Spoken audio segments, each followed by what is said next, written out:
Bismillahirrahmanirrahim. Assalamualaikum warahmatullahi wabarakatuh.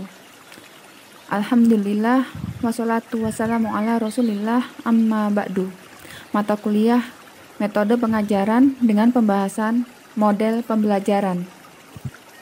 Dalam kehidupan sehari-hari sering kita jumpai istilah model seperti model HP, model baju, model rumah, model sepatu, model kendaraan, dan sebagainya.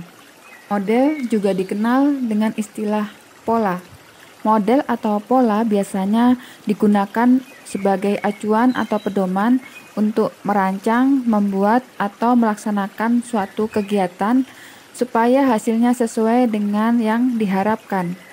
Dalam kegiatan pembelajaran juga diperlukan suatu model agar pelaksanaan dan hasil pembelajaran lebih efektif dan efisien. Model untuk kegiatan pembelajaran kita sebut sebagai model pembelajaran. Sebelum kita membahas apa itu model pembelajaran, ada baiknya kita mengetahui terlebih dahulu beberapa komponen dalam proses kegiatan belajar mengajar. Dalam kegiatan pembelajaran, ada hubungan yang hierarkis antara komponen proses pembelajaran. Di antaranya ada pendekatan, ada strategi, ada metode, ada teknik dan taktik pembelajaran. Seperti yang ditampilkan dalam bagan yang ada pada layar. Diagram tersebut menunjukkan ada arah panah ke bawah yang menggambarkan kegiatan semakin operasional atau semakin konkret. Jadi ke bawah semakin konkret dan sebaliknya panah ke atas menunjukkan bahwa semakin bersifat abstrak atau teoritis. Berikut ini akan diuraikan pembahasan mengenai apa yang ada di dalam diagram secara umum, karena nanti akan lebih detail di pembahasan berikutnya insya Allah. Yang pertama mengenai pendekatan pembelajaran. Dalam kegiatan belajar mengajar, pendekatan pembelajaran dapat dimaknai sebagai titik tolak atau sudut pandang terhadap proses pembelajaran yang merujuk pada pandangan tentang terjadinya suatu proses pembelajaran yang bersifat umum. Pendekatan pembelajaran ini secara teoritis mewadahi, menginspirasi, menguatkan, dan melatari metode pembelajaran. Pendekatan pembelajaran dilihat dari titik tolak atau sudut pandang proses pembelajarannya dibagi menjadi dua, yaitu pendekatan yang berpusat pada siswa dan pendekatan pembelajaran yang berpusat pada guru. Kemudian strategi pembelajaran. Strategi pembelajaran adalah suatu kegiatan pembelajaran yang harus dikerjakan guru dan peserta didik agar tujuan pembelajaran dapat dicapai secara efektif dan efisien. Sebagaimana pendekatan, strategi pembelajaran sifatnya masih konseptual. Maksudnya, keputusan-keputusan yang diambil untuk melaksanakan pembelajaran masih berupa rencana. Jadi, strategi pembelajaran adalah rencana pembelajaran yang memuat metode pembelajaran. Metode pembelajaran adalah cara yang digunakan untuk mengimplementasikan strategi pembelajaran yang sudah direncanakan atau disusun dalam bentuk kegiatan nyata dan praktis untuk mencapai tujuan pembelajaran. Dalam mengimplementasikan suatu metode pembelajaran, setiap pendidik bisa berbeda tergantung pada teknik dan gaya masing-masing pendidik. Kemudian teknik pembelajaran. Teknik pembelajaran adalah cara yang dilakukan seorang pendidik dalam mengimplementasikan suatu metode secara spesifik. Misalnya, seorang pendidik mengajar dengan metode diskusi untuk jumlah murid yang sebagian besarnya aktif. Maka akan berbeda dengan mengajar dengan metode yang sama, diskusi, tapi jumlah siswanya sebagian besar kurang aktif. Begitu juga ketika berceramah, mengajar dengan metode ceramah pada kelas yang jumlah siswanya banyak akan berbeda dengan mengajar dengan metode berceramah pada kelas yang jumlah siswanya sedikit. Maka kita simpulkan bahwa meskipun seorang guru menggunakan metode yang sama yang tadi contohkan dengan ceramah atau diskusi, metodenya sama, tapi tekniknya berbeda-beda tergantung pada kondisi di suatu kelas atau siswanya, lingkungannya, sarana prasarananya, dan yang terpenting adalah kemampuan dari guru itu sendiri menggunakan teknik pembelajaran tertentu. Lalu taktik pembelajaran. Taktik pembelajaran adalah gaya seorang guru dalam menggunakan metode atau teknik pembelajaran tertentu yang sifatnya individual. Contohnya seorang guru menggunakan metode ceramah dengan gaya cenderung banyak diselingi dengan humor karena memang dia tuh suka humor. Sementara guru yang lain kurang punya selera humor, tapi lebih banyak menggunakan alat bantu elektronik karena memang dia menguasai elektronik. Bahkan ada yang melakukan dengan membaca catatan atau handout.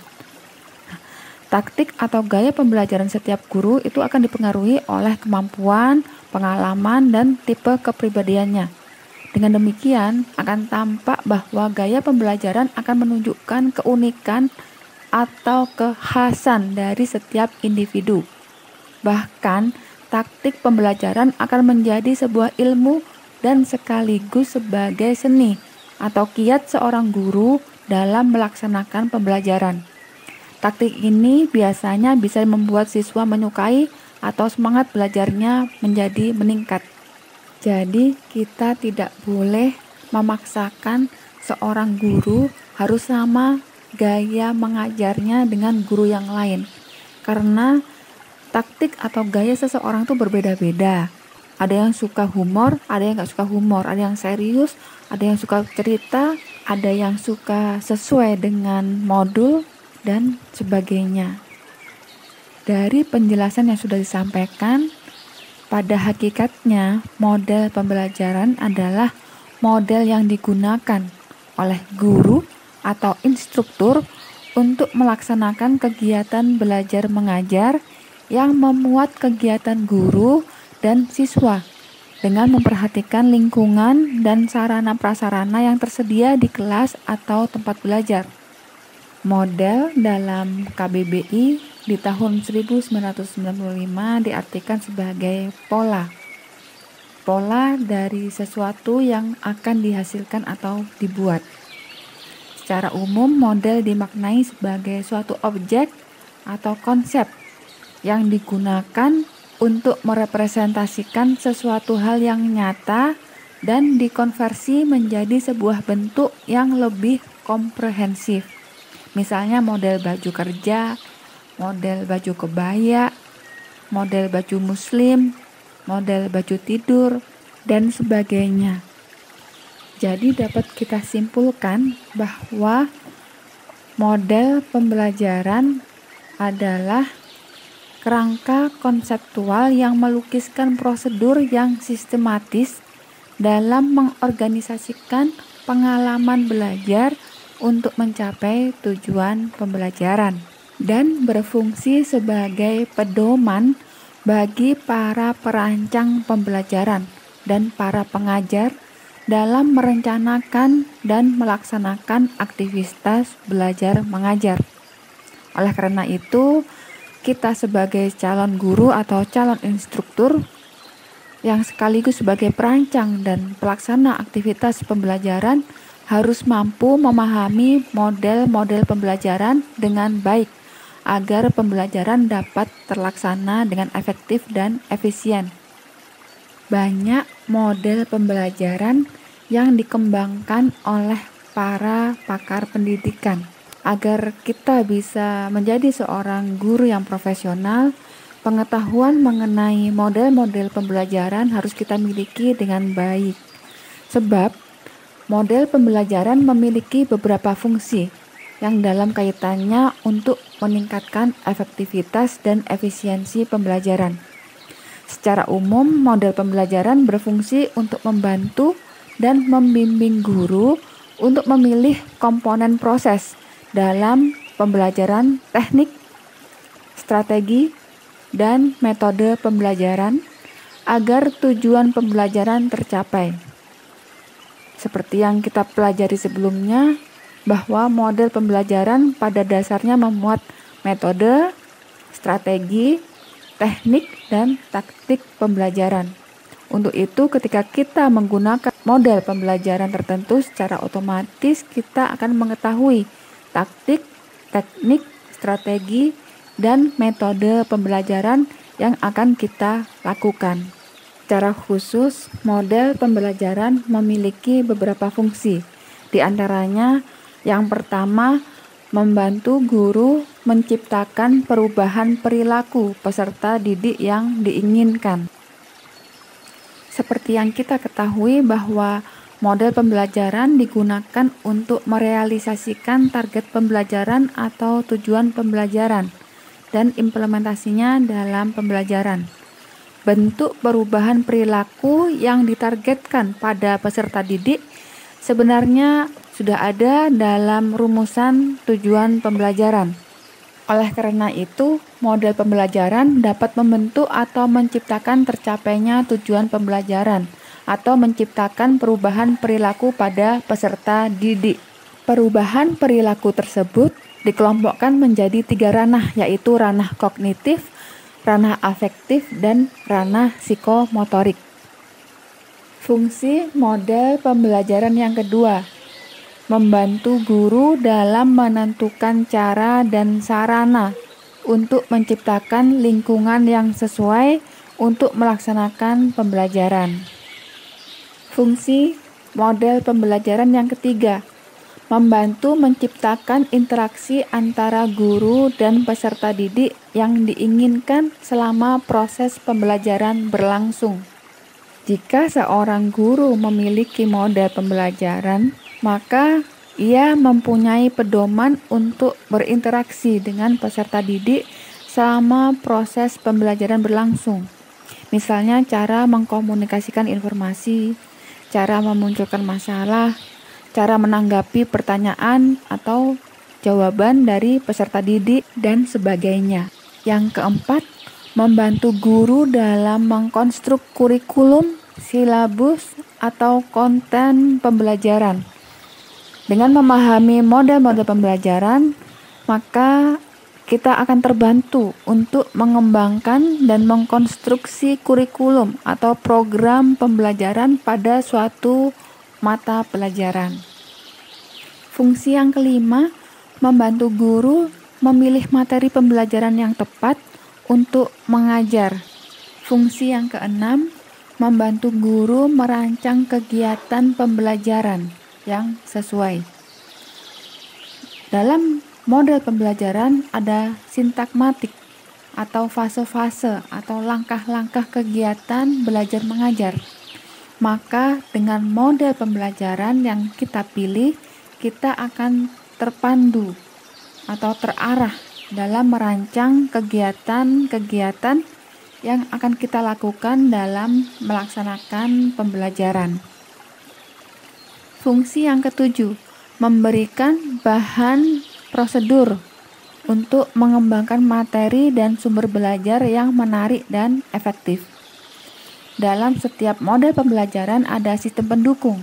Dengan sistem pendukung, pada model pembelajaran tertentu, kita akan terbimbing untuk mengembangkan materi dan sumber belajar.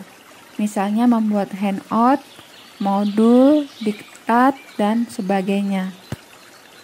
Fungsi yang kedelapan, merangsang pengembangan inovasi pendidikan atau pembelajaran baru. Dengan memahami dan menerapkan model pembelajaran, kita mungkin memiliki beberapa kendala. Kemudian jika kendala tersebut kita dapatkan solusinya, maka akan muncul ide model atau strategi pembelajaran yang baru. Fungsi yang kesembilan, membantu mengkomunikasikan informasi tentang teori mengajar. Setiap model pembelajaran pasti perlu teori-teori mengajar, misalnya tentang pendekatan, strategi, metode, teknik, dan taktik. Oleh karena itu, ketika kita menggunakan model pembelajaran tertentu, secara otomatis kita akan mengkomunikasikan teori-teori tentang mengajar yang tadi. Yang ke-10, membantu membangun hubungan antara belajar dan mengajar secara empiris. Ketika kita menerapkan model pembelajaran tertentu, kita akan mengamati aktivitas belajar dan mengajar dalam suatu kegiatan pembelajaran. Dalam proses pembelajaran dengan model pembelajaran tertentu, kita dapat terpandu untuk membangun hubungan antara kegiatan yang dilakukan oleh peserta didik dan kegiatan yang dilakukan oleh pendidik. Konsep model pembelajaran yang pertama, tidak ada satu model pembelajaran yang memiliki kedudukan yang lebih penting atau lebih baik dari yang lainnya. Jadi kita harus melakukan kolaborasi antar model pembelajaran. Yang kedua, model pembelajaran memberikan arah untuk persiapan dan implementasi kegiatan pembelajaran. Karena itu, model pembelajaran lebih bermuatan praktis implementatif daripada bermuatan teoritis. Yang ketiga, meskipun terdapat sejumlah model pembelajaran yang berbeda, namun pemisahan antara satu model dengan model pembelajaran yang lain tidak bersifat diskret. Meskipun terdapat beberapa jenis model yang berbeda, model-model pembelajaran itu memiliki keterkaitan, terlebih lagi dalam proses implementasinya. Oleh sebab itu, guru harus menginterpretasikan ke dalam perilaku mengajar untuk mewujudkan pembelajaran yang lebih bermakna. Unsur-unsur dalam model pembelajaran. Yang pertama, sintaks. Dalam melaksanakan suatu kegiatan, kita pasti memikirkan tentang langkah-langkah melaksanakan kegiatan tersebut. Begitu juga dalam melaksanakan kegiatan pembelajaran. Kita juga memikirkan tentang langkah-langkah yang akan dilakukan selama pembelajaran berlangsung. Langkah-langkah ini mengakomodasi tentang apa yang harus kita lakukan untuk mencapai tujuan pembelajaran yang sudah dirumuskan. Langkah-langkah ini dalam model pembelajaran disebut dengan sintaks.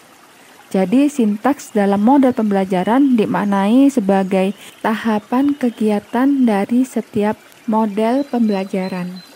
Yang membedakan model dengan komponen proses pembelajaran yang lain adalah bahwa urutan tahapan sintak dalam model tidak bisa dibolak-balik. Unsur yang kedua yaitu sistem sosial. Dalam kegiatan belajar mengajar tentu ada interaksi antar manusia. Interaksi tersebut bisa terjadi antara guru dan siswa, antara siswa dan siswa, antara kelompok siswa dan kelompok siswa yang lainnya. Bentuk interaksi ini dipengaruhi oleh beberapa faktor, antara lain jumlah siswa, latar belakang, kemampuan dan kematangan siswa, atau bahkan masalah jenis kelamin dan etnis. Setiap model pembelajaran mensyaratkan situasi atau suasana dan norma tertentu. Situasi atau suasana dan norma yang berlaku dalam suatu model pembelajaran disebut dengan sistem sosial. Oleh karena itu, ketika menerapkan model pembelajaran tertentu, kita harus mempertimbangkan kemungkinan sistem sosial model yang akan kita gunakan cocok dengan situasi atau suasana kelas atau lingkungan belajar yang kita miliki atau tidak. Yang ketiga, prinsip reaksi.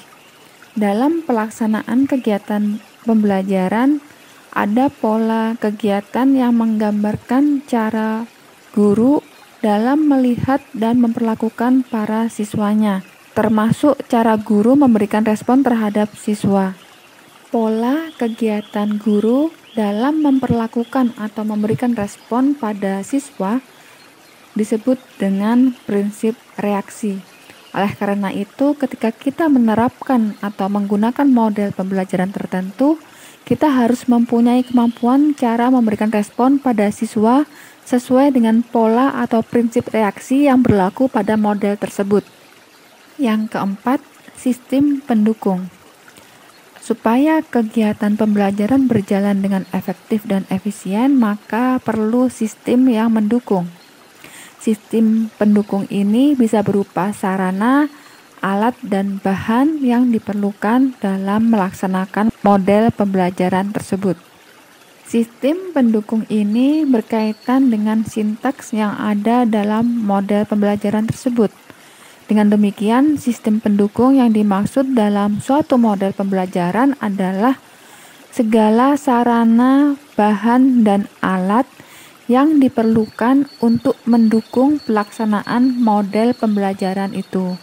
Kita tidak bisa menerapkan model pembelajaran tertentu dengan efektif dan efisien jika sistem pendukungnya tidak memenuhi. Misalnya, kita menggunakan model pembelajaran yang memerlukan investigasi di lapangan untuk mendapatkan informasi atau data, tapi di lapangan tidak menyediakan informasi itu, maka siswa tidak akan memperoleh informasi itu. Akibatnya, pembelajaran menjadi tidak berhasil. Oleh karena itu, guru harus memperhatikan sistem pendukung model pembelajaran sebelum model pembelajaran itu ditetapkan. Unsur yang kelima adalah dampak instruksional dan dampak pengiring. Seperti yang sudah dijelaskan bahwa sintaks dalam suatu model pembelajaran adalah gambaran langkah-langkah pembelajaran yang mengarah pada pencapaian tujuan pembelajaran, atau disebut juga dengan tujuan instruksional. Dengan demikian, dampak instruksional adalah hasil belajar yang dicapai langsung dengan cara mengarahkan para siswa pada tujuan yang diharapkan. Tapi dalam kegiatan belajar mengajar ada dampak pembelajaran yang muncul tanpa direncanakan terlebih dahulu. Dampak pembelajaran yang tidak direncanakan itu dikatakan sebagai dampak pengiring. Jadi, dapat dikatakan bahwa dampak pengiring adalah hasil belajar lainnya yang dihasilkan oleh suatu proses pembelajaran sebagai akibat terciptanya suasana belajar yang dialami langsung oleh siswa tanpa pengarahan langsung dari guru. Dampak instruksional dapat dilihat dari target yang diharapkan dalam tujuan pembelajaran. Dengan demikian, dalam merencanakan pembelajaran, kita tidak bisa menentukan model pembelajaran terlebih dahulu sebelum menentukan semua tujuan pembelajaran. Berbeda dengan metode pembelajaran yang cenderung digunakan untuk merealisasikan pencapaian satu atau beberapa tujuan pembelajaran yang ada dalam RPP. Model pembelajaran cenderung digunakan untuk merealisasikan semua tujuan pembelajaran yang dirumuskan dalam satu RPP. Walaupun model pembelajaran digunakan dalam satu RPP, namun dalam satu RPP bisa mungkin untuk dilaksanakan dalam beberapa pertemuan. Artinya bahwa satu sintaks bisa dilaksanakan lebih dari satu pertemuan. Ketika memenggal tahapan atau fase-fase sintaks dalam model pembelajaran harus memperhatikan tingkat kemungkinan dan kelogisannya untuk dilakukan pemenggalan fase-fase sintaks tersebut. Banyak tokoh pendidikan mengelompokkan rumpun model-model pembelajaran, dan kita ambil satu rumpun model pembelajaran yang anak anggap lebih tepat. Yang pertama, rumpun pengolahan informasi, kemudian rumpun model personal, yang ketiga rumpun model interaksi sosial, dan yang keempat rumpun model pembelajaran sistem perilaku. Yang pertama, rumpun model pengolahan informasi. Rumpun model pengolahan informasi ini merupakan bagian dari kognitivisme, yaitu bagaimana otak memperoleh informasi, memproses informasi, menyimpan, dan menggunakan informasi sebagai data. Rumpun ini menitik beratkan pada upaya pemecahan masalah serta mengembangkan bahasa untuk mengungkapkannya. Beberapa contoh model pembelajaran yang termasuk rumpun model pengolahan informasi, di antaranya model pencapaian konsep, model berpikir induktif, model latihan penelitian atau inquiry training model, model pemandu awal, model memorisasi, model pengembangan intelektual, dan model penelitian ilmiah. Secara umum, rumpun model pengolahan informasi bertujuan untuk menanamkan pembentukan informasi baru dan membantu pembelajar belajar cara mengkonstruk pengetahuan. Yang kedua, rumpun model personal model family. Rumpun model personal didasarkan pada teori perkembangan individu, yaitu mengembangkan kemampuan dalam diri seseorang. Model ini menitik beratkan pada kemandirian agar menjadi manusia yang sadar diri dan bertanggung jawab untuk pendidikan yang lebih kreatif dan mencapai kualitas hidup yang lebih baik.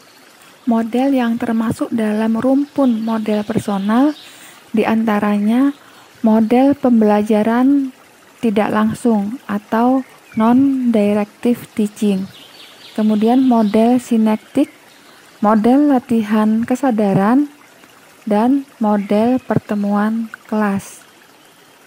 Yang ketiga, rumpun model interaksi sosial atau social family. Model interaksi sosial menitik beratkan untuk memanfaatkan fenomena kerjasama atau menekankan pada hubungan antara individu dengan masyarakat atau antara individu dengan orang lain. Model ini memfokuskan pada proses bahwa realitas adalah negosiasi sosial.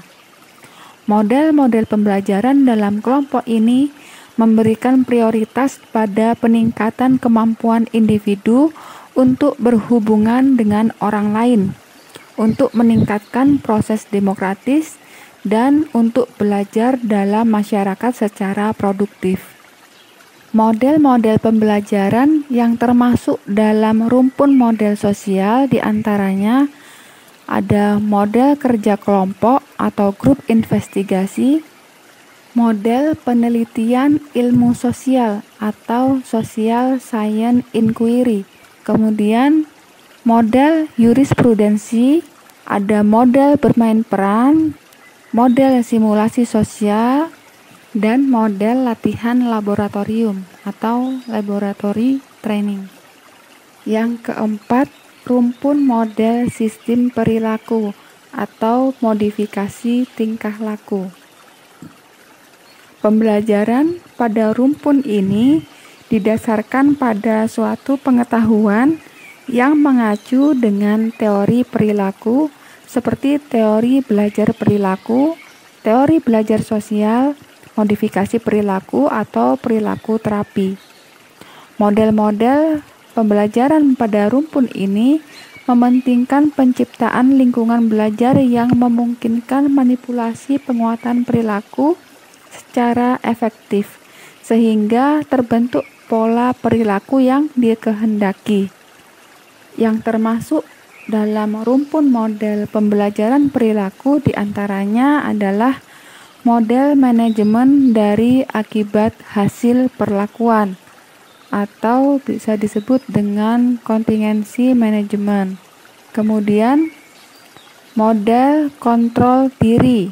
Yang ketiga, model latihan, yaitu observasi dan praktek.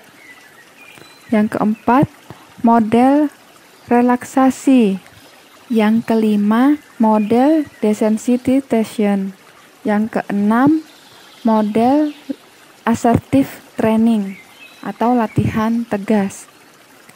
Yang ketujuh, model belajar tuntas atau mastery learning.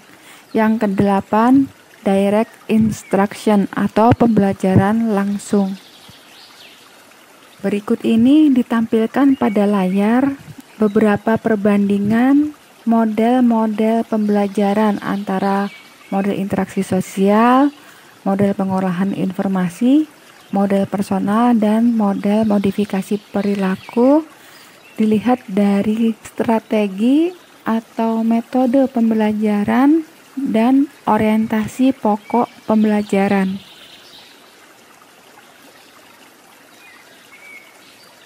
Kemudian di mana peran guru dalam pembelajaran? Guru berperan sebagai yang pertama fasilitator, yaitu memfasilitasi buku, modul ajar, handout, jurnal, hasil penelitian sebagai sumber belajar, dan juga memfasilitasi waktu pembelajaran. Yang kedua, guru sebagai tutor, yaitu menunjukkan jalan, cara, metode yang dapat membantu siswa menelusuri dan menemukan penyelesaian masalah yang berkaitan dengan materi pembelajaran.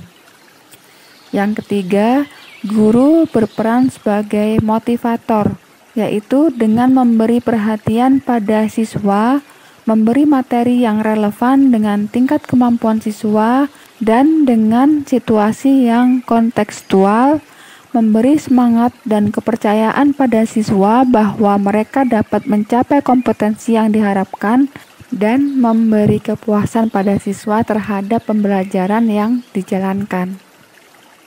Yang keempat, guru berperan memberi umpan balik, yaitu memonitor dan mengkoreksi jalan pikiran atau hasil kinerja siswa agar mencapai sasaran yang optimum sesuai dengan kemampuannya.